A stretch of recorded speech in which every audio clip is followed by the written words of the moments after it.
The moment I saw the message on his locked tablet, everything inside me froze. Not because I suspected it, but because I didn't. My name is Eliza, and 3 years ago, my perfect life shattered in a heartbeat. I was married to Nathaniel Pierce, a man the world knew as a brilliant tech mogul, the darling of investors, the face of polished charm. To me, he was my husband, my best friend, the man who held my hand during chemo, who whispered promises into my ear when I was too tired to speak. At least, that's who I thought he was, until I found out the truth. And what I did after. That's the part no one saw coming. It started with a glitch. Nathaniel's tablet, usually locked, encrypted, and guarded like a vault, had synced accidentally with our shared cloud. I wasn't snooping. I was just backing up family photos, preparing to create a memory book for our anniversary. That's when I saw it. A series of messages from someone named Camilla. Dozens of them.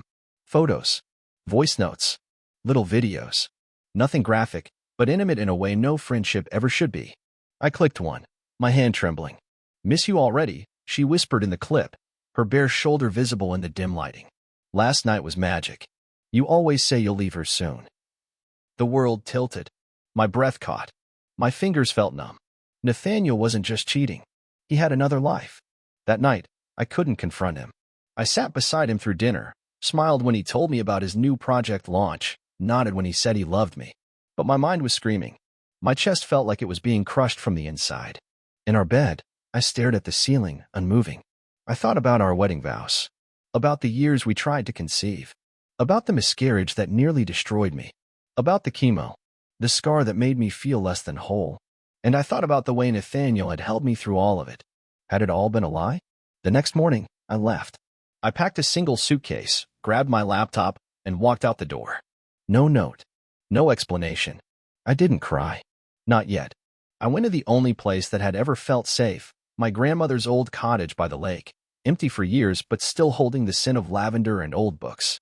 I lit a fire, made tea, opened my laptop, and began digging. Because if Nathaniel thought I'd go quietly, he didn't know me at all. Over the next week, I became an expert in secrets. Bank transfers, travel logs, metadata from photos, I traced it all. Camilla wasn't just a fling. She lived in a downtown penthouse Nathaniel had been renting for over 2 years. He visited her 3 times a week. Took her to Paris the same weekend he told me he was at a tech summit in Berlin. He lied so easily, so completely, it made me question if anything we shared was real. But the worst discovery was yet to come. I found a photo. It was buried deep in a private folder, dated 3 years back. Camilla was holding 2 newborns. Twins. Their eyes barely open, their faces scrunched up like little peaches. And Nathaniel was beside her, smiling, crying. My body went cold. They weren't just having an affair. They had children. Children he never told me about. While I was grieving my infertility, while I blamed myself for not being able to give us a family, he had already made one somewhere else. That night, the tears came. Not quiet ones. Not graceful ones. Ugly sobs that echoed off the old wood-paneled walls of the cottage. I screamed into a pillow until my throat burned. Threw an old mug against the fireplace. Collapsed on the floor and stayed there until dawn. But when the sun rose, something shifted. I wasn't going to let him bury me in lies. He made his choice. Now I would make mine. I hired a lawyer. Not just any lawyer, the kind you call when you want every secret dragged into the sunlight. We filed for divorce the same day I sent Nathaniel the evidence, screenshots, photos, hotel records, copies of the children's birth certificates. He tried calling, texting, begging to talk. But I didn't need explanations anymore. I needed distance and justice. The court process was brutal. Nathaniel fought like a cornered animal, throwing money at everything, trying to silence me with settlements. But I didn't want his money. I wanted the truth known. And eventually, it was. The media caught wind of the story, the tech mogul with secret twins, a devastated wife, a betrayal wrapped in lies and luxury. Investors panicked. His stock dropped. Board members called emergency meetings. And me? I stayed quiet, composed, strategic, until the day I walked out of court, divorce finalized, and saw him waiting by his car. "I never meant for it to go this far," he said, eyes red, voice shaking. "I thought I could fix it before it all collapsed." "You didn't fix anything," I told him. "You burned everything we built." "For what?" He didn't have an answer. So I left him there, in his $1,000 suit, standing in the ashes of his own making. Months passed. And then, One day, I received a letter. Handwritten. No return address. It was from Camilla. She apologized. Profusely. Said she never knew about me, not until the twins were born. Nathaniel had told her I was just an ex, a bitter former flame clinging to his past. She never meant to destroy a family. She just wanted to build one of her own. The letter ended with a plea. Please, they deserve to know their sister. I read it 5 times. And cried every time. I didn't answer right away. Weeks went by. I kept the letter on my nightstand, rereading it every time I felt brave enough. Then one Saturday morning, I got in my car and drove to the address listed in the court documents. It was a modest house, with a swing set in the yard. Camilla answered the door.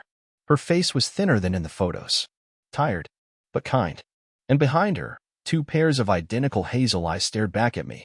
Boys. About 3 years old. One with a toy airplane, the other gripping a half-eaten cracker. They looked just like Nathaniel. But when I knelt down, they smiled at me like I was already part of their world. We started small. Playdates. Weekend visits. Stories before bed. I never forced myself into their lives. I let them lead the way. Camilla and I became unlikely allies. Then friends. She told me Nathaniel rarely saw the boys. That he sent money, but little else. That they asked questions about their dad, and she didn't always have answers. So I gave them stories. About the man I once loved. About how he made mistakes. About how sometimes grown-ups hurt each other without meaning to. But mostly, I gave them me. And slowly, they gave me them. It's been 2 years. The twins call me Zaza, their special word for aunt and angel, rolled into one. Camilla met someone new, a good man who adores the boys. And I opened a nonprofit for women recovering from betrayal, motherhood, or both. My story, once full of silence and shame, became a beacon for others. Nathaniel still floats in the background. A shadow. Sometimes I hear about him in the news. Sometimes I don't. But I no longer flinch at his name. Because I built something better from the wreckage he left behind. Not just a life. A legacy. One evening, as the twins and I sat under a blanket fort made of couch cushions and fairy lights, one of them, Theo, asked quietly, "Were you sad when Daddy left?" The question pierced something deep in me. I looked at his small face, so open and honest, and I told him the truth. I said, I was very sad. But then I met you. And now, I feel lucky every day. He crawled into my lap and hugged me like he understood more than any 3-year-old should. Sometimes, healing doesn't come in one big moment. Sometimes it comes in whispers, in tiny hands, in questions answered with love. I started journaling. Not just for myself, but as a future gift for the boys. A record of how they were born from chaos but raised with intention. How do women, once strangers, even rivals, join forces to give them peace? I wrote about Nathaniel too. Not with bitterness, but with clarity. I wrote about his brilliance and his blindness. His warmth and his wounds. I didn't sugarcoat the betrayal, but I didn't erase the love that once existed either. Because someday, they'll need to know everything. And I want them to see the whole picture, the love, the mistakes, the strength it took to start over. At my nonprofit's first gala event, I stood in front of 100 women, survivors, fighters, dreamers, and shared my story publicly for the first time. I saw tears. I saw nods of understanding. I saw hands reach for one another across candlelit tables. One woman approached me afterward, holding a baby on her hip. "Because of your video," she said, "I left him. I finally left him. And I feel free." I cried with her. Not because of pain, but because for once, something good had come out of my brokenness. Redemption, I learned, doesn't erase the past. It transforms it. Now, I keep a photo of the twins on my desk. Beside it, a quote from my grandmother. "The cracks are where the light gets in." Nathaniel's betrayal fractured my world, but through those cracks, love found its way back. Not the kind I once dreamed of. Not the perfect storybook ending, but something deeper, something real. And that is more than enough. 6 months later, something unexpected happened. Nathaniel reached out again, not with excuses, not with pleas, but with a proposal. He wanted to sign over partial custody. Not because he wanted a closer relationship with the boys, but because he knew he wasn't capable of giving them what they needed. "I know they're better with you," he said, voice low over the phone. "You've given them more stability in 2 years than I ever could in a lifetime." It was the first time I'd heard humility in his voice. And strangely, it didn't fill me with triumph. Just a quiet sense of closure. I said yes. Later that week, Camilla and I signed the papers together. As we left the courthouse, she looked at me with eyes full of emotion. I hated you at first, she said softly, because I thought you were the reason he couldn't love me fully. But I was wrong. He never loved anyone fully, except maybe himself. I nodded. There was no bitterness between us now, only understanding. We had been two women on opposite ends of the same lie. Now, we were rebuilding something stronger, not for him, but for the children. That spring, I took the boys on a trip to the mountains. Just the three of us. No screens. No distractions. Just snowflakes, bonfires, and the sound of their laughter echoing through pine trees. One night, we sat by a fire wrapped in sleeping bags. Orion, the older twin by 5 minutes, looked up at the stars and whispered, "Do you think our family is weird?" I smiled. Maybe. But weird doesn't mean broken. Weird can be wonderful. He grinned and leaned his head on my shoulder. I think our family's the best. In that moment, surrounded by starlight and the hum of crackling logs, I believed it too. I published a book. Not a memoir, exactly. More like a guide woven through with truth about betrayal, forgiveness, reinvention. It hit bestseller lists within weeks. I was invited on podcasts, panels, even a morning show. But what mattered most wasn't the spotlight. It was the letters. From women in similar pain. From men who wanted to make amends. From daughters trying to heal from their mother's mistakes. Each letter a reminder, our stories matter. Even the messy ones. Especially the messy ones. That summer, we hosted our first backyard birthday party. Nothing fancy. Just balloons, homemade cupcakes, and a sprinkler running through the grass. The twins invited a few preschool friends. Camilla brought sandwiches. I handled the games. Laughter filled every corner of the yard. At one point, as I stood by the lemonade table refilling cups, a woman approached me, one of the moms. "You're the aunt, right? The one in the book." I hesitated, then smiled. "Something like that." She nodded, then whispered, "Your story helped me leave my ex. I'm safe now. My kids are safe." I felt the sting of tears. We were no longer surviving quietly. We were inspiring loudly. I began speaking at women's shelters. Not as a victim, but as living proof that endings can become beginnings.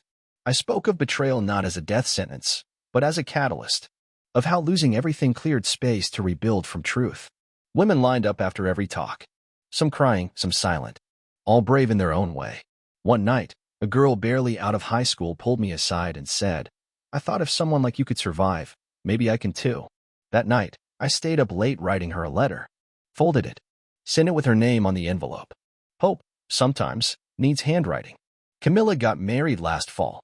I walked the boys down the aisle in tiny tuxedos. They beamed at her like she was made of stardust. Her new husband knelt before them at the altar and vowed not just to love her, but to love them too. I cried through the entire ceremony. Because I knew they were safe. Because I knew they were loved. Because somehow we had turned chaos into a cradle and built a life from the ruins of someone else's destruction. Now, every year on the anniversary of my divorce, I write myself a letter. Not to mourn, to celebrate. I remind myself of everything I survived. Everything I rebuilt. Everything I became. Then I burn the letter in a fire pit under the stars, letting go again, just a little bit more. Forgiveness isn't one moment. It's 1,000 tiny choices. And I choose myself, again and again. Because no one, not even a man with $1 million smile and $1 million lies, gets to decide the worth of my story. Only I do. One rainy afternoon, I received a message from Nathaniel's mother. We hadn't spoken in years. I expected blame. Instead, I found a kind of broken remorse. "He told me what he did," she wrote. "And I'm ashamed. I raised him better than that." She asked to meet the boys. I wrestled with the decision. Would it open old wounds? Confuse them? Or would it heal something I hadn't even named? In the end, I agreed. Not for her. For them.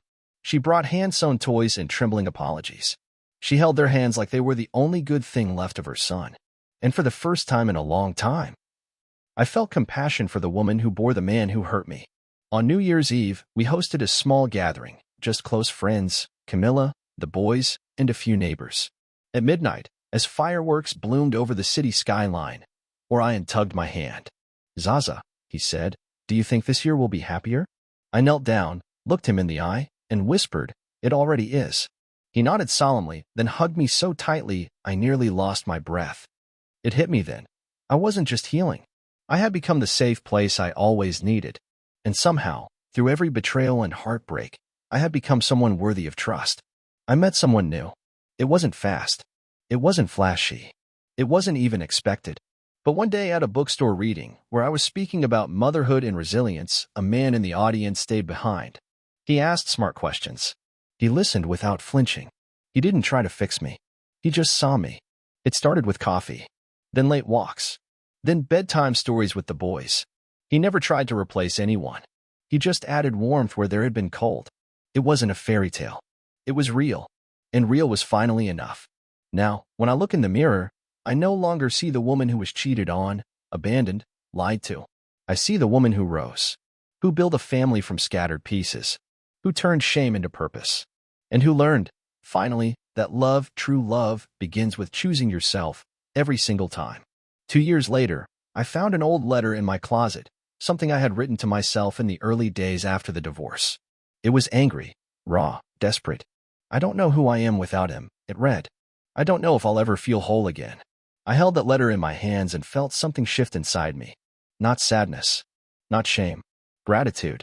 Because that broken version of me had survived long enough to become this one, a woman unrecognizable in the best way. We took a family trip to Paris. The twins were 5, bursting with curiosity and laughter. They ate croissants like they were candy, chased pigeons under cathedral shadows, and clung to my hands as we gazed at the Eiffel Tower. I watched them marvel at the world and realized we weren't running from anything anymore. We were living. Fully, freely, joyfully. Every day wasn't easy, but it was ours. And that made it beautiful. Camilla and I started a foundation together. One that helps single mothers, women leaving toxic relationships, and children caught in between. We named it The Second Light for the life that begins after the darkness. At the launch event, I stood with Camilla on stage, both of us holding hands, our children playing in the background. We were no longer rivals. We were survivors. And together, we were rewriting the ending for ourselves and for so many others. Sometimes, people ask me if I've forgiven Nathaniel. The truth is, I don't carry him with me anymore. Not in anger. Not in sorrow. He's a chapter I've finished reading. The rest of the book? That's mine now. And I'm writing it with love, with fire, with truth, and with the 2 boys who made my world whole again. 3 months ago, I received a letter from Nathaniel. It came without a return address. Inside was a photo of the boys from years ago, a pressed flower, and a short message. I hope they smile like this every day. I don't deserve to ask, but thank you for loving them when I couldn't. I didn't reply. Some ghosts are better left in the past. But I tucked the photo into a memory box, beside their first drawings and baby shoes, not for his sake, but for theirs. Because they'll have questions one day. And I'll give them the truth, gently and fully, when they're ready. At our new home, the garden blooms each spring. The boys and I planted together tomatoes, sunflowers, even strawberries now. Every seed a reminder. Things take time to grow. Sometimes they fail. Sometimes they flourish. But the miracle is in the planting. And every season, when we stand on the porch and see green sprouting through the soil, I remember, we've come so far from the ashes. We are not broken. We are becoming. And so, here's where the story rests for now. Not with revenge. Not with pain. But with roots. With laughter echoing down hallways. With bedtime kisses and sleepy, I love yous. With healing that doesn't always look heroic. Sometimes healing is a quiet kitchen morning, coffee in one hand, a crayon drawing in the other, and a heart finally at peace. This is the life I never expected, and the one I wouldn't trade for anything. 15 years later, one of the boys, Orion, wrote his college application essay. He handed it to me at the kitchen table, cheeks flushed.